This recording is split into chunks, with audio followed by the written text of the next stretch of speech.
পানামনগর ঢাকা থেকে মাত্র ৩০ কিলোমিটার দূরে নারায়ণগঞ্জ জেলার সোনারগাঁয়ে ৪০০ বছর ধরে কালের সাক্ষী হয়ে নীরবে দাঁড়িয়ে আছে, যার প্রতিটি ইটেই লুকিয়ে আছে বাংলার জমিদারদের সোনালী দিনের ইতিহাস। এটি ছিল সুলতানি শাসনামলে ঈশা খাঁর হাতে প্রতিষ্ঠিত বাংলার প্রথম রাজধানী। চলুন আজকে ঘুরে আসি পানামনগর। পানামনগর কিভাবে যাবেন? পানামনগর যাওয়ার জন্য আপনার আসতে হবে ঢাকার গুলিস্তানে। গুলিস্তান থেকে বোরাক, দোয়েল, স্বদেশ অথবা ঢাকা থেকে চট্টগ্রামগামী যে কোনো বাসে করে চলে আসতে পারেন চৈতি গেট অথবা মুরগাপাড়া চৌরাস্তায়। ভাড়া নিবে জনপ্রতি ৭০ থেকে ৮০ টাকা। এখানে নেমে রিক্সা বা ইজি বাইকে করে চলে আসতে পারেন পানামনগর। ভাড়া নেবে জনপ্রতি ২০ টাকা। এখানে পা রাখলেই আপনার মনে হবে সময় থেমে গেছে। এই সোনারগাঁও গড়ে উঠেছিল ৩টি অংশ নিয়ে: বড়নগর, খাসনগর এবং পানামনগর। এর মধ্যে সবচেয়ে সমৃদ্ধ, অভিজাত ও আকর্ষণীয় ছিল পানামনগর। মধ্যযুগে এটি ছিল ব্যবসা বাণিজ্যের এক গুরুত্বপূর্ণ কেন্দ্র, যেখানে দেশের বিভিন্ন প্রান্ত এবং বিদেশি বণিকদেরও আনাগোনা ছিল। পানামনগরের প্রধান সড়কের দুই পাশে সারিবদ্ধভাবে রয়েছে মোট ৫২টি ভবন। উত্তর পাশে ৩১টি এবং দক্ষিণ পাশে ২১টি ভবন আছে। এখানে ইউরোপীয় ও মুঘল স্থাপত্য শৈলীর এক অনন্য মিশ্রণ রয়েছে।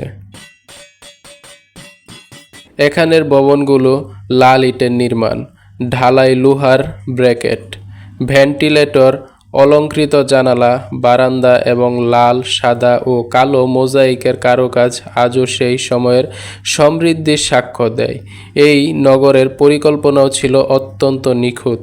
পানি সরবরাহের জন্য খাল ও পুকুরের ব্যবস্থা ছিল। প্রায় প্রতিটি বাড়িতে ছিল নিজস্ব কূপ এবং পুরো নগরের যোগাযোগের জন্য ছিল একটি দীর্ঘ প্রধান সড়ক, যা এক প্রান্ত থেকে অন্য প্রান্ত পর্যন্ত বিস্তৃত।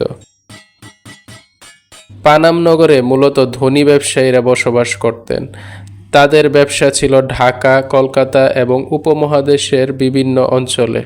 কিন্তু ব্রিটিশ শাসন প্রতিষ্ঠার পর রাজনৈতিক ও সামাজিক পরিবর্তনের ফলে এ অঞ্চলের প্রভাবশালী মুসলিম ব্যবসায়ীদের অনেকেই এ এলাকা ছাড়তে বাধ্য হন।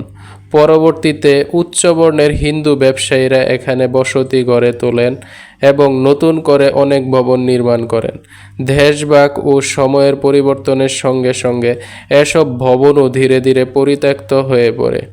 পরে দীর্ঘদিন অবহেলিত থাকার কারণে অনেক স্থাপনাই দখল হয়ে যায় এবং সংরক্ষণের আওতায় আনা হয়। বর্তমানে এটি প্রত্নতত্ত্ব অধিদপ্তরের সংরক্ষিত একটি গুরুত্বপূর্ণ ঐতিহাসিক নিদর্শন।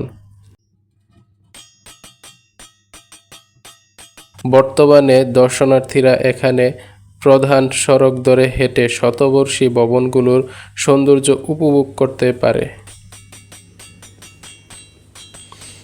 সংরক্ষণের স্বার্থে সব ভবনে প্রবেশের অনুমতি নেই।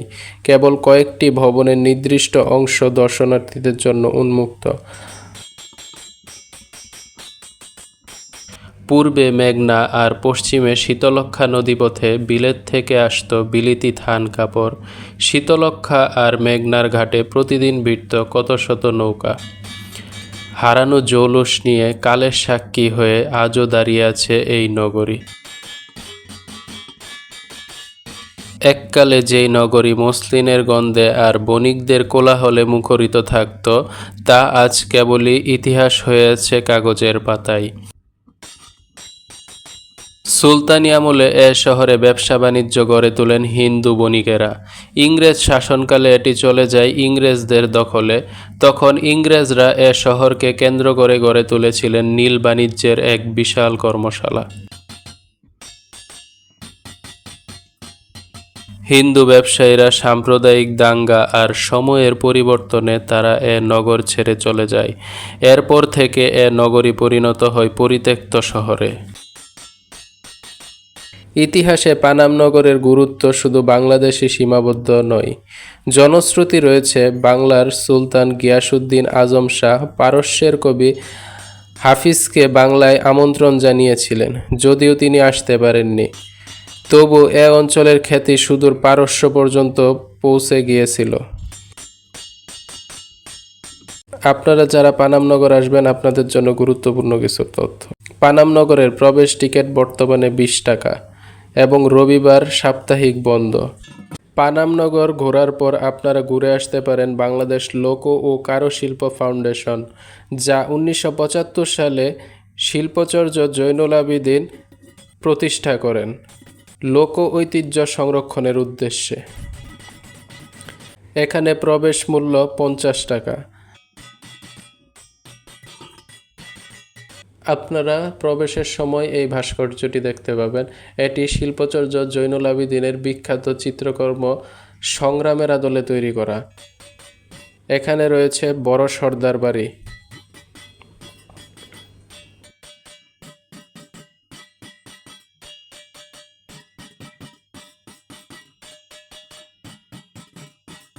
শিল্পাচার্য জৈনুল আবেদিন সংগ্রহশালা। এখানে বড় সর্দার বাড়ি এবং শিল্পাচার্য জৈনুল আবেদিন সংগ্রহশালা ছাড়াও রয়েছে শিল্পপল্লী, লেক, উদ্যান ও নানা ঐতিহাসিক স্থাপনা। জায়গাটি অনেক বিস্তীর্ণ। আপনারা আসলে এখানে মনোমুগ্ধকর প্রাকৃতিক পরিবেশে ঘুরতেও পারবেন। এখানে আপনারা যদি আসেন তাহলে এখানে দেখতে পাবেন বিশাল বিস্তীর্ণ লেক। এই লেকে আপনারা চাইলে নৌকা ভ্রমণও করতে পারেন। এখানে সবুজের সমারোহে আপনারা বসে প্রকৃতি উপভোগ করতে পারেন। শিল্পাচার্য জৈনুল আবেদিন সংগ্রহশালায় প্রবেশের সময় আপনারা দেখতে পাবেন শিল্পাচার্য জৈনুল আবেদিনের এই ভাস্কর্যটি। এখানে প্রবেশের পরে দেখতে পাবেন জৈনুল আবেদিনের নিত্যদিনে ব্যবহৃত বিভিন্ন জিনিসপত্র।